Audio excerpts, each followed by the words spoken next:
Shalom kwa kanisa ama mwili wa Kristo. Ninawapenda sana. Ninawapenda na watakia amani ya Mungu iwe nanyi walio mbali na walio karibu. Kwa wale vile vile ambao hawajabahatika, hawajapata bahati ya kuingia katika Ukristo, nanyi vile vile na watakia amani ya Mungu wetu iwe nanyi.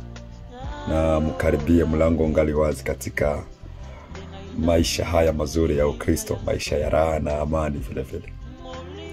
So nimekuwa na huzuni kubwa kwa vitendo vya ugaidi vinazidi kutendeka katika nchi ya Kongo.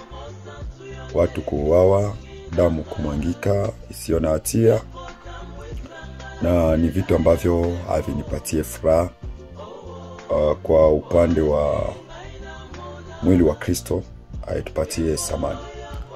Kitabu ya Timotheo wa pili 3:1 yake nasema, lakini wewe ufahamu neno hili ya kwamba nyakati za mwisho zitakuwa nyakati za hatari, kwa sababu watu watakuwa wenye kujipenda wenyewe, wenye kupenda fedha, wenye kupenda anasa kuliko Mungu, wakaidi, wanafiki, watu wasiotii wazazi wao.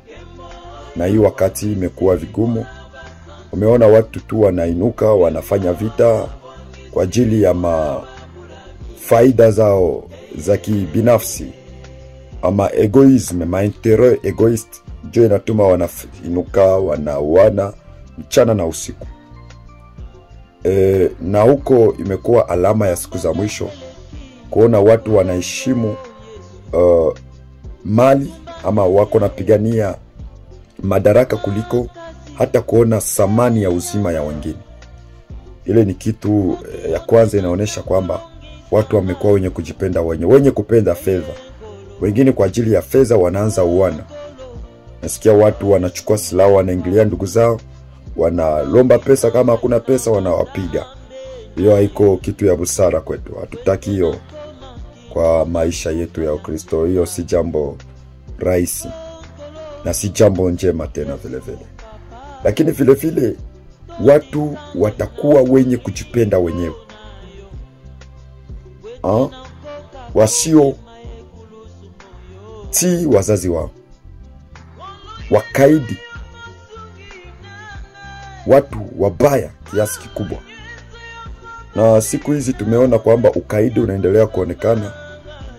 Hapo tulikuwa tukizungumziana kuhusu ukaidi, viwango vyote umekuwa. Mtu anachukua silaha, anaingia katika nyumba, anaua watu. Hiyo haiko jambo ya busara, haiko vizuri.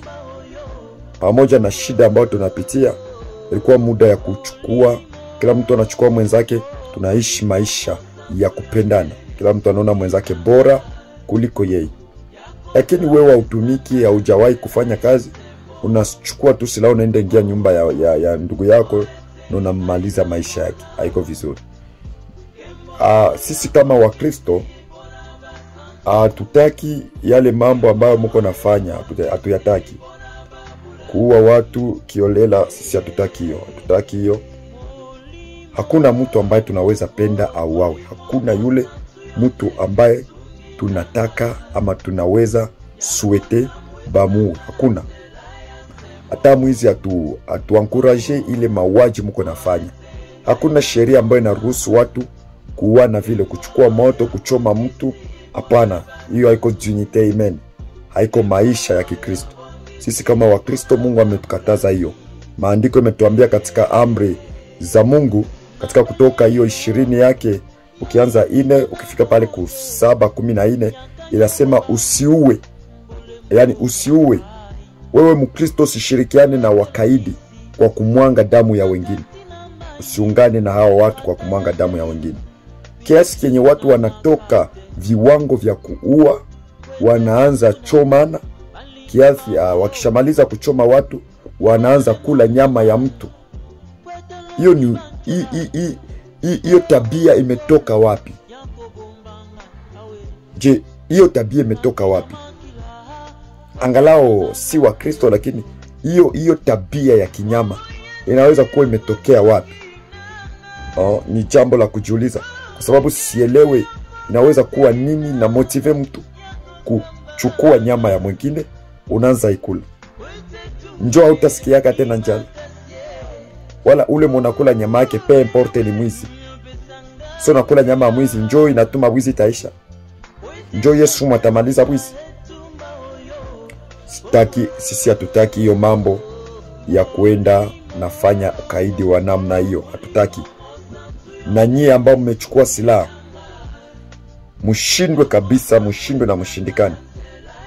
Mwikale fasi moja, mtubu, murudilie Mungu. Hizo silaha muziache, muje mtubu. Mungu awaoshe na kuwasamehe na wafungue katika hiyo mapepo ambayo imewafunga ya kwenda na kosesha watu amani. Mwache hiyo. Mungu awabariki. Wana wa Mungu, nawapenda sana. Chisengerwa baraka.